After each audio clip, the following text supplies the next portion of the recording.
She was already at her desk when the partner's assistant came through at 8:47 on a Friday morning and said a name that made everyone in the open office go very still.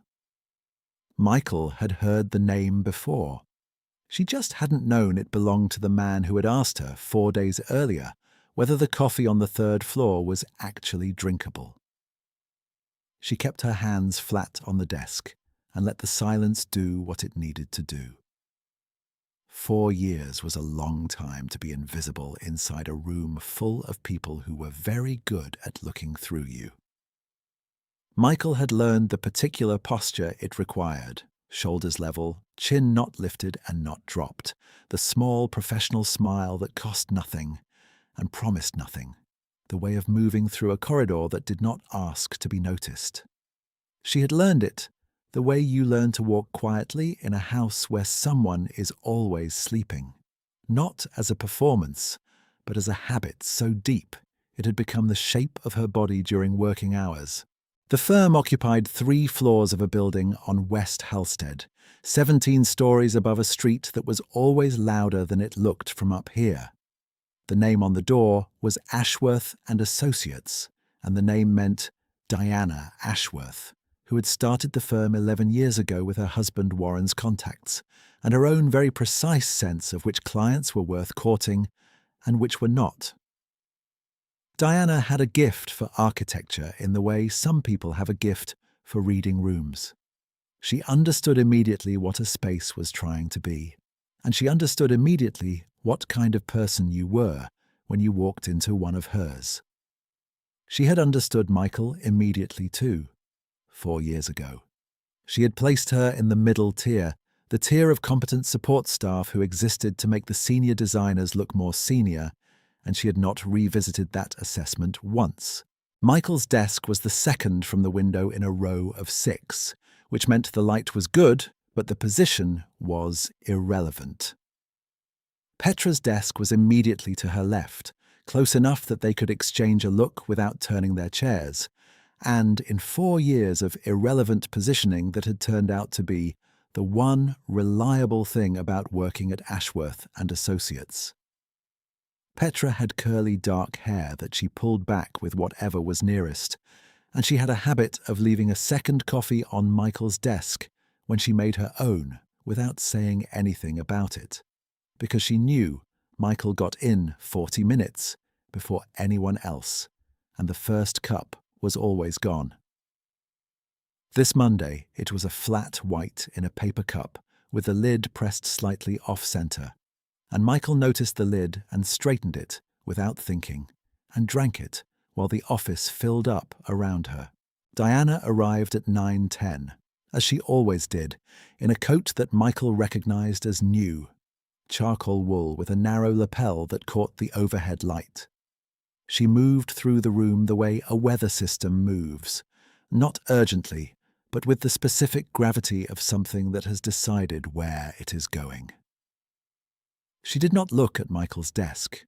She stopped at the glass-walled office at the north end, exchanged 3 words with her assistant, and disappeared behind the door. The Mercer proposal was on Michael's screen. She had been building it since Tuesday of the previous week, a mixed-use residential project in the South Loop that the client wanted to break ground on by spring. It was good work. She knew it was good in the specific, grounded way that had nothing to do with pride, and everything to do with having looked at the numbers, the site constraints, the light study, and the material specs until they resolved into something coherent. The proposal was supposed to go to Diana for review on Wednesday, and Diana would present it to the client on Thursday as the firm's work, which it was, technically, and which was fine, technically. At 9:52, Diana's assistant came to her desk and said Diana wanted to see her. Diana was standing at her desk, not sitting, which meant the conversation was meant to be short. She was holding a printed version of the Mercer proposal brief, 2 pages, and she looked at Michael the way she looked at floor plans that had a problem she had already identified. "I'm moving the Mercer lead to Stefan," Diana said. "He has the Dalton client relationship, and Dalton is Mercer's reference point." Michael waited 1 beat. I've been running the site analysis for 9 days. The structural sequencing is specific to the light study I built. Stefan will be briefed. Diana set the pages down. I need you on the utilities review for the Orland Park project. There's a conflict in the drainage schematics that needs reconciling before the permit office flags it. She looked at Michael with the settled patience of someone who had already resolved the conversation internally and was now simply waiting for the room to catch up. Michael said, "I understand," and meant only that she had heard the instruction. She sat down and opened the Orland Park file. Drainage schematics. The kind of task that existed in every firm, that was necessary and unglamorous, and that someone had to do, and that someone was almost always, whoever Diana had decided, was not important enough to complain about being asked. Petra caught her eye when she sat down. She did not say anything. Michael gave her the small, level look that meant she was fine, and Petra nodded and went back to her screen. But she put another coffee on Michael's desk 20 minutes later, and again said nothing about it. The building inspector arrived just before noon. He came in through the main lobby entrance with a clipboard and a laminated badge on a lanyard, and he was dressed in the way that renders a person essentially invisible inside a professional office. Plain dark trousers, a grey canvas jacket slightly heavier than the season required, work boots that were clean but not new. He was perhaps 35, or perhaps 40, the kind of age that was hard to place precisely because the rest of him did not perform anything. He had a quality of self-containment that Michael registered without naming, the way you register a room that is quieter than the rooms around it.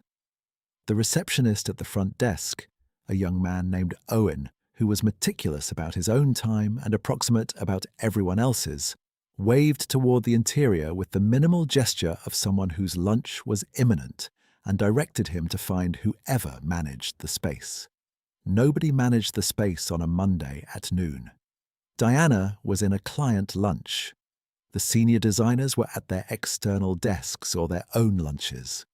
The person the inspector was directed toward, by virtue of being visible and present at her desk, was Michael. He stood at the edge of her desk and waited until she looked up, which she did. "I'm here for a walkthrough of the leased floors," he said. 3 through 5. I understand the firm occupies all 3. "We do," Michael said. "Do you have a time window, or is this open-ended?" "A few hours. I'm looking at the HVAC routing and the fire suppression access points." Michael glanced at the Orland Park file on her screen, calculated the amount of useful work she could accomplish in the next 40 minutes, and arrived at an honest answer. "I can show you where the plant room access is on this floor," she said. "The building management contact for the upper floors is Greta Chen. I can get you her direct number." She paused. "Have you had lunch? There's decent coffee in the break room if you want it before you start. And it's a long walk between floors." He looked at her for a moment that was 1 beat longer than the question required. "Coffee would be good," he said. She poured it herself, handed it to him with a paper sleeve because the cups ran hot, and gave him Greta Chen's number written on a post-it in handwriting that was small and legible. He read the number, folded the note, put it in his jacket pocket, and drank the coffee while she showed him where the HVAC access panel was behind the storage room at the end of the corridor. He asked 3 specific questions about the routing, which suggested he already knew the answers and was checking something else. Michael answered them accurately and without decoration, because they were factual questions, and facts were simpler when they were plainly stated. "I'll let you get back to your afternoon," he said at the access panel door. "Let Greta know you're coming up," Michael said. "She prefers a heads up." He nodded. He looked at her once more with that expression that was not quite neutral, and then he went back toward the elevator. Michael went back to her desk and the drainage schematics, and by 3 o'clock, She had found the conflict and documented it and sent it to the permits team, and by 4 o'clock she had started, quietly and without telling anyone, to keep working on the Mercer proposal. She did not tell herself she was doing anything significant. She told herself she was keeping her notes organized, which was true because the site analysis she had built was too specific to survive a handoff intact. And if Stefan was going to brief Mercer credibly, he would need the material laid out in a sequence he could follow without the 9 days of context she carried in her head. She told herself this was diligent. It was also true. On Tuesday, he came back.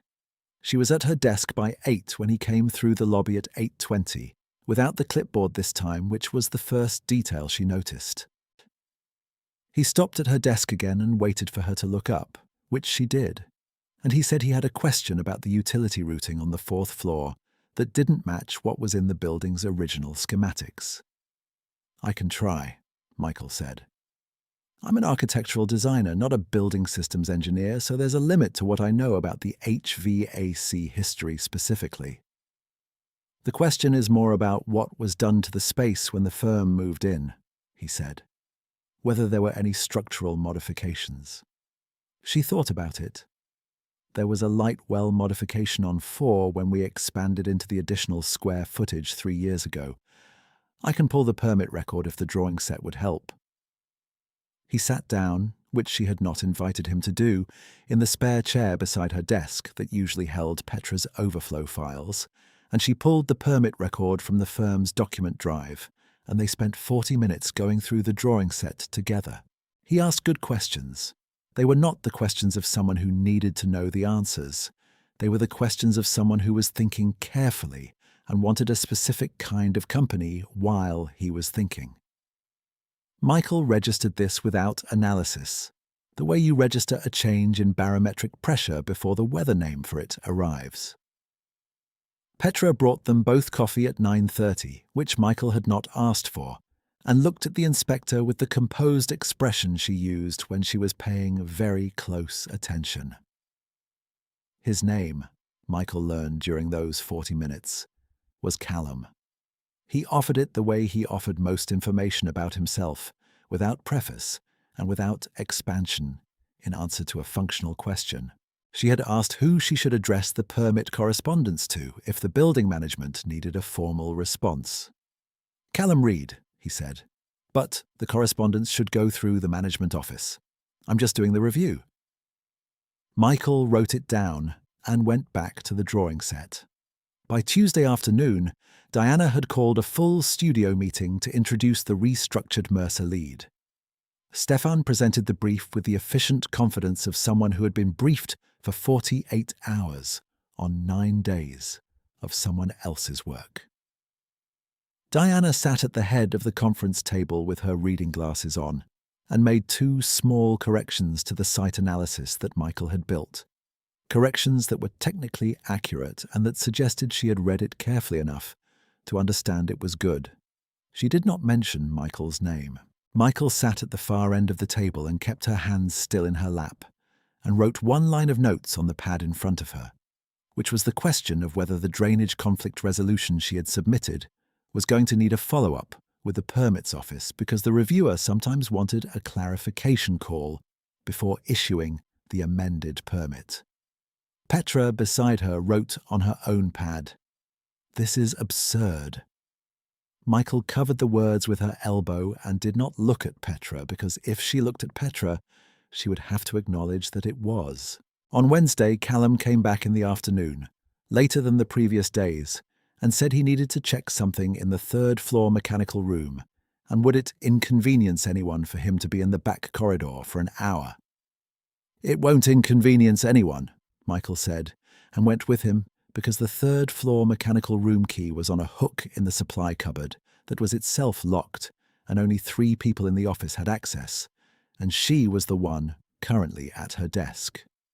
She unlocked the supply cupboard and found the mechanical room key and walked him down the corridor past the row of mounted project renderings, the ones Diana had selected for their visual impact and their ability to signal to clients that the firm understood scale. Callum looked at each one briefly and said nothing until they reached the one at the end, a residential tower study from 6 years ago, at which he stopped. "Is this project built?" he asked. "That one was never constructed," Michael said. "The client ran into financing constraints. The proposal was very strong, but that's not always the determining factor." "Whose work is it?" "Mine," she said. It was the truth, and also a fact that no one at the firm had occasion to say aloud because the project files were credited to the studio, and the studio was credited to the firm, and the firm was credited to Diana. He looked at the rendering and then looked at her, and it was the same expression from Monday, the one she still did not have a name for. She unlocked the mechanical room, and he went in with his small notebook and spent 45 minutes taking measurements she suspected were not about the mechanical room. And she sat on the corridor floor with her back against the wall and worked on the Mercer proposal on her laptop while she waited, because someone had to stay for the key. When he came out, he looked at her on the floor against the wall and at the laptop and the open proposal files on the screen, and something in his expression shifted by a degree she could not measure exactly. "Thank you for your time," he said. "It was the key," she said. "No one else was near it." "No," he said. "Thank you for your time." She locked the mechanical room and returned the key and went back to her desk, and Petra was watching her with an expression that was as close as Petra came to saying something she had decided not to say. "What?" Michael said. "Nothing," said Petra, and meant several things. On Wednesday evening, Michael stayed late. She often stayed late. The office cleared out by 6:30 on most evenings, and by 7 it was usually just the cleaning crew and whoever had a deadline pressing. She was working on the Mercer proposal, which was not her deadline and not her assignment, and which she had told herself she was keeping organized for Stefan's benefit, and which had, in the last 3 days, developed into something considerably more complete than organized notes. She heard Diana before she saw her. Diana was in the small, glass-walled conference room at the north end of the floor, the one beside her own office, and she was on the phone, and Michael was in the supply corridor 10 feet away, retrieving a replacement power adapter from the shelf because her laptop charger had died at the socket. She was not supposed to be there. She was also not moving quickly because the shelf was deep and the adapters were at the back, and she needed both hands.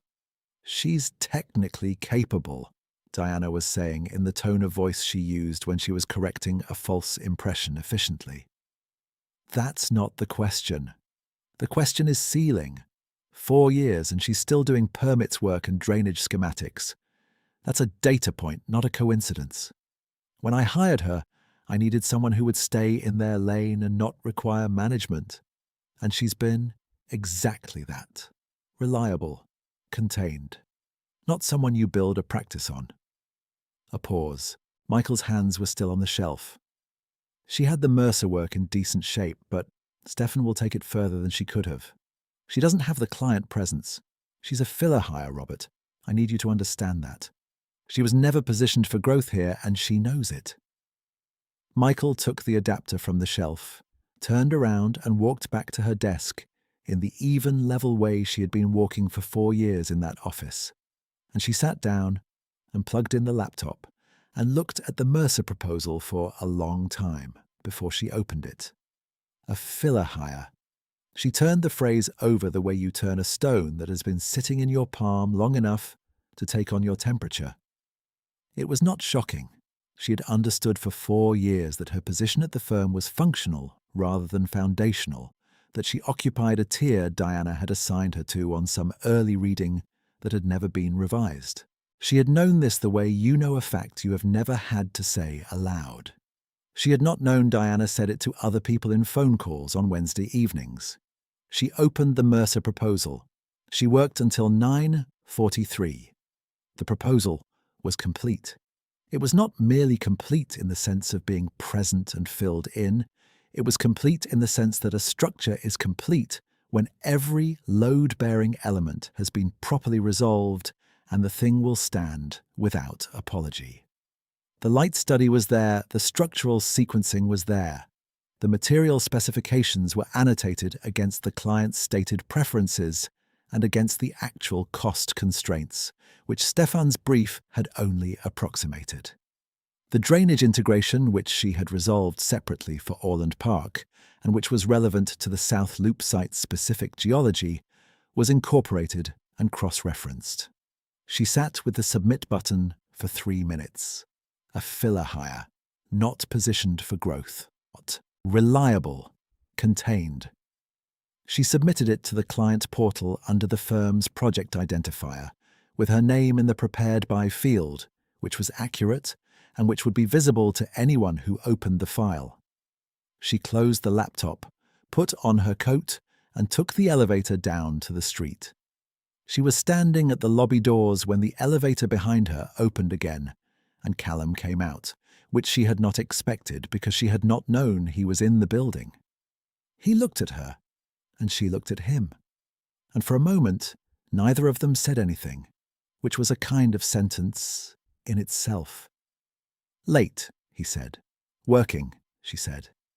He pushed the lobby door open and held it, which was a small thing, and she walked through it, which was also a small thing. On the pavement outside, he stood with his hands in his jacket pockets and looked at the building for a moment, at the light still on in the third-floor conference room where Diana had been on the phone.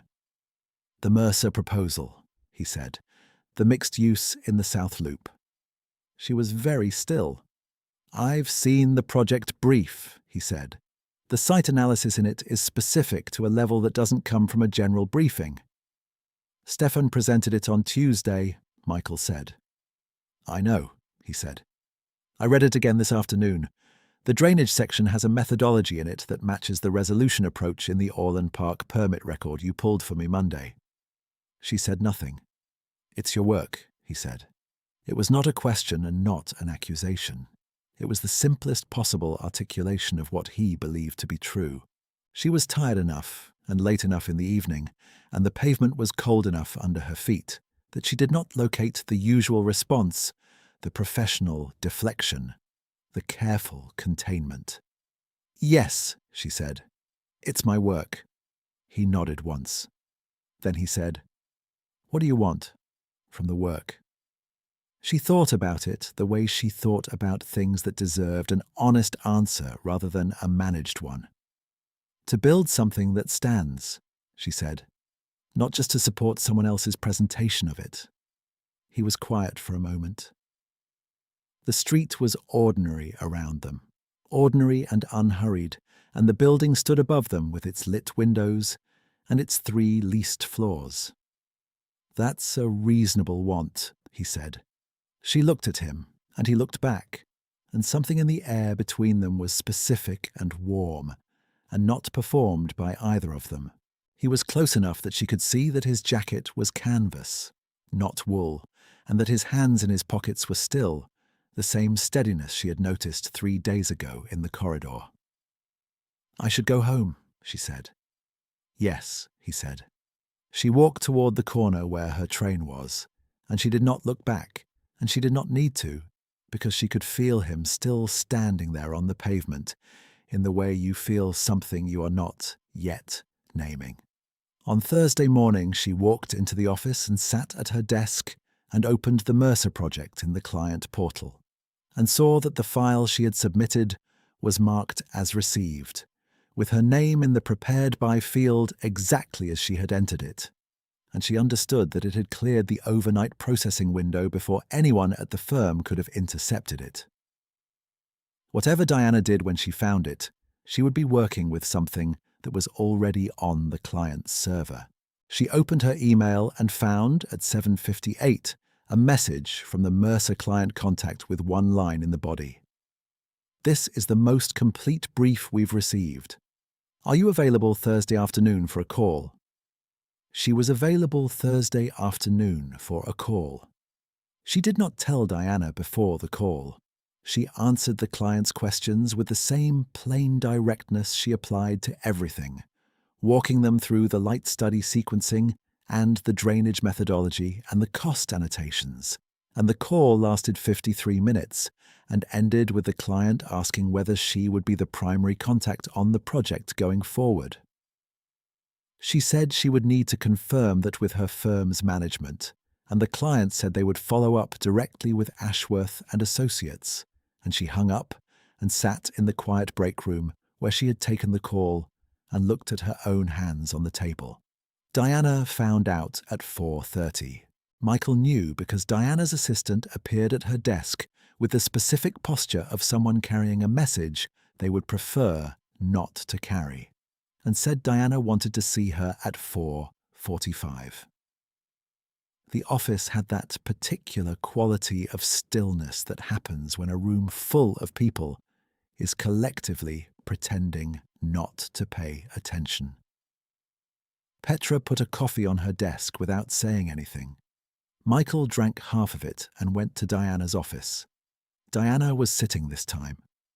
She had the Mercer proposal printed and open on her desk, and she had the client portal notification open on her screen, and she was looking at Michael with an expression that was not anger exactly, because anger would have required acknowledging that something had been taken from her, which would have required acknowledging it had been hers to take. "You submitted this directly to the client," Diana said. "Yes," Michael said. "This is a firm project. The chain of approval for client-facing deliverables runs through me." "Yes," Michael said. "The proposal was at risk of going to the client in a form that wouldn't serve the project well.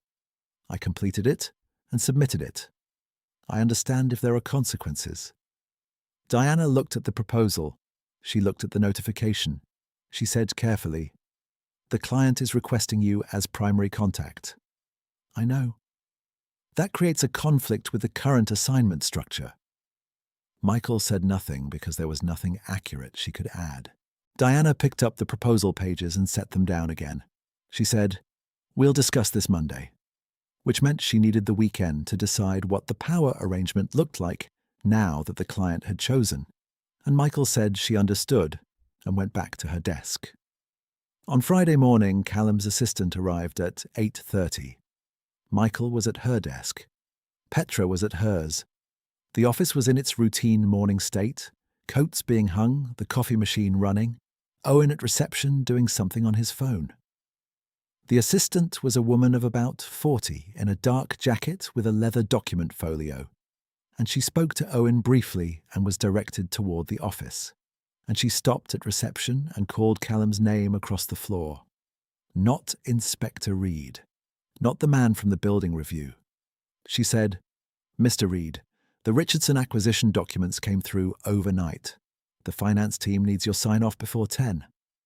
Petra's hands went still on her keyboard.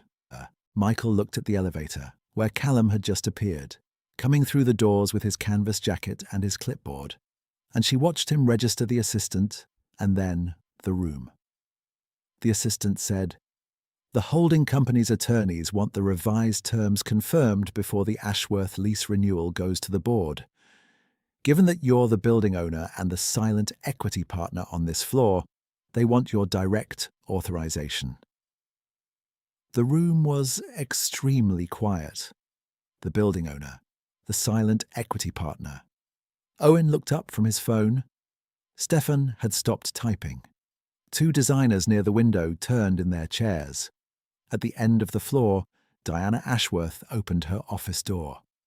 Michael watched Callum look at her across the room, and something in his face was the same expression she had been watching for 4 days, the one she had not been able to name. And she understood now what it was. It was the expression of someone who has been watching a question answer itself and is waiting, with great patience, for everyone else to see what he already knows. He walked to the assistant and took the document folio and signed where he needed to sign, unhurried, as if the room's extraordinary stillness was simply the ordinary atmosphere of a Friday morning. Diana came down the floor. She walked the way she walked when she was moving towards something she had not yet resolved how to address. a certain quality of deliberate pace that was very close to, but not quite her usual gravity. "Mr. Reed," she said. "Diana," he said. He used her first name the way he used most things, without decoration, and the effect was that it was her name and nothing else. "I wasn't aware you would be in the building today." "I come in most days this week," he said. "I was reviewing the property." She looked at the document folio. She looked at the assistant. She looked at Callum with an expression that was recalibrating itself in real time, the way a level recalibrates when the surface underneath it shifts. "I'd like to schedule a conversation about the lease renewal," she said, "and about the firm's equity position." "I'd like that too," he said. "I'd also like to discuss the Mercer project." Something in Diana's expression altered by a very small degree. "The South Loop mixed use," Callum said. "I've been briefed on the project. The proposal the client received this week is the strongest site analysis I've seen for that location. I have some interest in the project as part of my South Loop holdings." He was looking at Diana when he said this, and then he looked at Michael. "I understand there may be some question about the assignment structure," he said, "about who leads the project going forward." Warren arrived at the edge of the conversation with the careful look of someone who had read the room in 3 seconds and was calculating his position inside it. He was a tall man with very clean shoes, and he stood beside his wife and looked at Callum with the particular expression of someone who recognized the architecture of the moment, even if he had only caught the last 10 seconds of it. "I think," Callum said, "that we should let Michael lead the Mercer project. She built it. The client knows it. I know it." He paused. "I expect you know it too." Diana Ashworth had started a firm 11 years ago on the understanding that she was the person in the room whose reading of value was the most accurate reading available. She had made 11 years of assessments, assignments, and arrangements on that basis. She had moved people into positions and removed them from positions according to a logic that was internally consistent and that she had never had occasion to publicly revisit. She was having occasion now, in front of her husband and her staff, and the building's owner and the firm's silent investor, and the occasion was not forgiving about its timing. "Of course," Diana said. The words were small and complete, and cost something that did not show on her face, but was audible in the weight they carried. They were not an apology. They were not a retreat. They were the minimum sufficient acknowledgement that the ground had changed, and she was standing on it, and she knew what the ground was now. Michael did not say anything. She did not need to. Petra, at her desk, was looking at Michael with an expression that was warm and careful, and contained the full 4 years of corridor coffees and written notes and knowing looks held just below the surface. And Michael gave her the small, level look back that now meant something different than it had for 4 years. The same look, but the temperature of it changed. Callum walked to her desk. The office was doing its best impression of people going about their business while paying very close attention, and the quality of that particular stillness was something Michael had experienced before from the other side, the side where you were the person being observed without the observation being acknowledged. It was different from the other side. He stood at the edge of her desk as he had stood on Monday and Tuesday and Wednesday in the same canvas jacket, and he looked at her. "I have some interest in talking about the South Loop project with the lead designer," he said, "when there's time." "There's time," Michael said. "Now is fine if you want to pull up a chair." He pulled up the same chair, the one that had held Petra's overflow files, and sat down. And the city outside the window was doing its ordinary Friday things, and inside the room around them, the ordinary Friday things were resuming, the keyboards and the low voices and the coffee machine running, and above all of it, the light through the glass, was the specific warm light of a late afternoon October sun that had burned off the morning's grey and was now resting on every surface with the satisfied quality of something that had arrived exactly when it intended to. She opened the Mercer proposal file and turned the screen so they could both see it. "Here's where I started," she said, "and here's where it went." She walked him through it the way she had walked the Mercer client through it on Thursday afternoon, in the same plain, direct sentences, with the same willingness to be specific about the reasoning behind each decision. He listened the way he had listened in the corridor beside the mechanical room, with the specific quality of attention that does not fill itself in before you have finished. And he asked 3 questions, and all 3 questions were good. Behind them, Petra found a reason to walk to the kitchen and back that took her past Diana's office at the exact moment Diana was closing her door, and she registered the closed door with the satisfaction of someone who has been patient for 4 years and finds the patience adequately rewarded. And she put a 3rd coffee on Michael's desk without interrupting anything. By 6 o'clock, the Friday office had emptied with its usual efficiency, coats and bags and the specific loosening of professional posture that happens when people stop performing for each other. Stefan left without saying anything. Owen left at 5:59. Diana and Warren left together from the glass-walled office, and Diana walked through the open floor with the same deliberate pace she always used, which was the bravest thing about her, and she did not look at Michael's desk, which was the only thing she could do. Michael and Callum were still at her desk. The Mercer proposal was still on the screen. They had been talking for an hour and a half about the project and about the South Loop corridor, and about the specific problem of building something at that scale that did not lose its relationship to the street level. And somewhere in the middle of that hour and a half, the conversation had ceased to be entirely about the project, but the shift had been so gradual and so undramatic that neither of them had found occasion to name it. She closed the proposal file.